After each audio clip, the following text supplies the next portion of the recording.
My name is Alex Talmadge. I am an attorney here in Philadelphia. I primarily do criminal defense. Okay? I have not always been just an attorney. At one point in time, I was Commissioner of Elections for the city of Philadelphia. You know where the warehouse is where all the voting machines are? I was one of the 3 commissioners that was in charge of all that. During that time period, Gus was on my staff. Okay?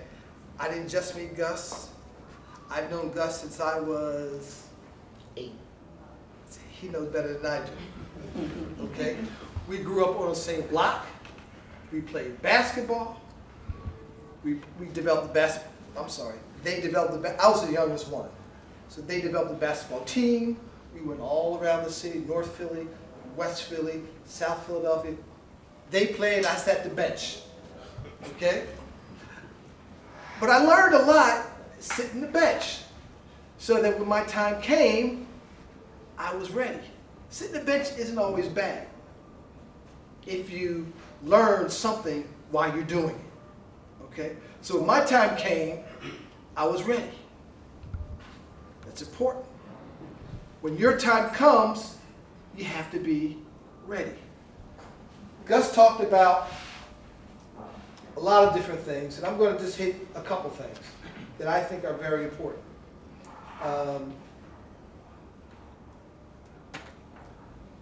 Everyone would like to be employed. Okay? Everyone would like, I'm going to say it again, everyone would like to be employed. However, if a company is looking at you and your talents, and someone else and their talents, and they're equal, and then they dig deeper and see that you have a conviction for a felony or whatever, that employment is difficult. Not impossible. Difficult. Okay? You cannot expect to be employed first time out. Second time out. You have to keep trying. Okay? As my father told me, it's not the knocking down that counts, it's the getting back up. A lot of you all in here have been knocked down. I've been knocked down, trust me. Okay? But it's not the knocking down that counts, it's the getting back up. Okay? And it's the fighting for what it is that you know you're capable of doing. And sometimes, if you're smart enough, if you have that tenacity, make your own job. Okay? Listen. Again, I don't know what the background is, but if you're out there selling drugs, why can't you sell computers? Right? If you're out there selling drugs, why can't you just get in sales, period? Brother, you talked about you're into a weatherization. I just stopped working for Pico. We did weatherization all across the city of Philadelphia. Weatherization is hot now. You need to find a company that does weatherization and say, listen, I can do this, I can do this. And take a picture of the work that you have done and bring it to them. That distinguishes you from somebody else with the same qualifications, or maybe better qualifications, because you have presented to them, boom, this is what I've done. Here's a picture of what I did, this place, this place, this place. Now they sit back and say, well, damn, okay, he's got his work laid out. We know what he did. And he's cheaper. And he's cheaper. Okay? For the brother that writes, the computer, and for all of you all, if you don't know how to work the computer, you're done. First thing you need to do is know how to work the computer. Listen, this iPhone that I have, it's not the newest one. The things that this can do, just 40 years ago, took a computer the size of this room to do. Just 40 years ago. So if you don't know how to work a computer, learn how to work a computer. A computer can get you anywhere you want to go to. The internet. Gus was talking about Benjamin Banneker. Gus comes over to my house and talks to me about Benjamin Banneker to the Capitol or something. I'm like, you know what? Let me look up Benjamin Banneker. So next time Gus comes over, I can rap to him about it. Internet.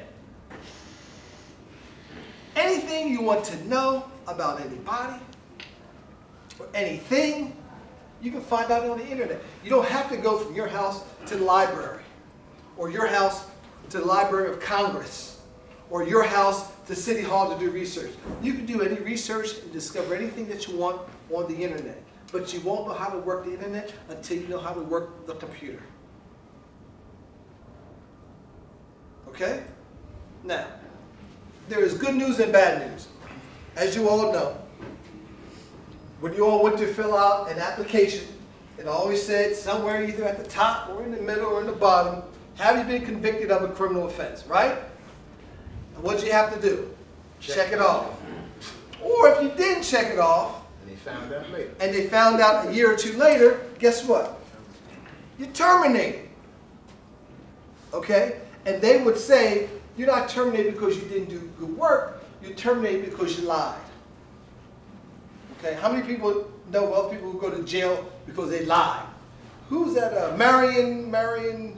Who? Barry? No. Marion Jones? No, the sprinter. Oh, Jones. Marion Jones. Marion Jones. She went to jail. Why did she go to jail? Not because she took steroids, but because she lied about it. Okay, who's the pitcher they're coming after now? Roger Clemens. Rocky, yeah. He's not, if he gets, they're not coming after him because he took steroids. They're coming after him because he lied about it. Barry Bonds. They came after Barry Bonds, not because he took steroids, but because he lied about it. Okay? So whatever you do, be as truthful as you possibly can on these applications. All right? And maybe you may have an excuse for what happened. Listen, I've been a bad boy or a bad girl, but I'm ready to rehabilitate myself because it's what I want to do. Okay? You have to be able to feel it in yourself to be better for yourself and your family. I can't do it for you. Gus can't do it for you. Roger can't do it for you. Okay? You have to do it. We may be able to do some things that may help you along. She may be able to do some things that will help you along. But ultimately, the decision is yours. Okay? When I went to law school, I wasn't the brightest. Oh, are we recording this? Oh, I wasn't. I'm sorry, I was the brightest. Sean, found his class. But you know what? At a certain point in time, I had to say, you know what? Either I'm going to do this or I'm going to go back home. And going back home wasn't an option. Wasn't an option. Okay? It's what your expectations are for you. My parents had high expectations for us. High expectations. Pressure. Higher than I knew about. But they had high expectations. You should have high expectations for yourself. Okay? Get a plan. Set a goal. Reach those high expectations. Don't cheat yourself. Go high. I mean, don't sit here and say, I want to be president of the United States. That's a little bit crazy. But hey, I want to have a job in 5 months, in 6 months. I want to move from where I am to someplace else. I want to finish my course, my program in 3 months. That's a goal. Then set the next goal. I want to learn about computers. Some people may be talented enough to know not just how to work a computer, but how to fix, operate, and manipulate a computer. Money. That's money, as Gus says. Okay? You have to set goals for yourself. Set reasonable, but set high goals for yourself. There is oftentimes I get relatives and friends who come to me and say, listen, I got this criminal conviction, can I get it expunged? No, you can't. If you plead guilty, or if you are found guilty of a crime, you can't get it expunged from your record. Unless it's like a summary offense or something like that. Unfortunately, no, you can't do it.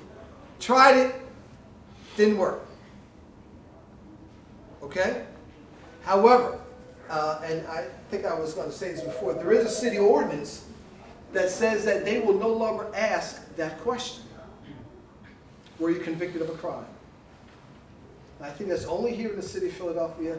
It may be elsewhere. I'm not exactly sure. Philadelphia County, definitely. Philadelphia County, definitely. They don't ask you that. Right, and I don't think it started here. I think it started someplace else.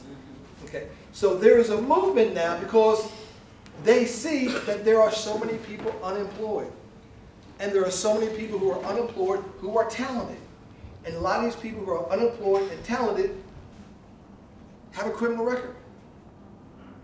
And they see that they are wasting people. One of the most important sayings that I have, I know a lot of sayings. The mind is a terrible thing to waste. The mind is a terrible thing to waste. Okay? So don't waste your mind. As Gus said, where the mind starts, the body follows. Don't waste your mind. It's important to you.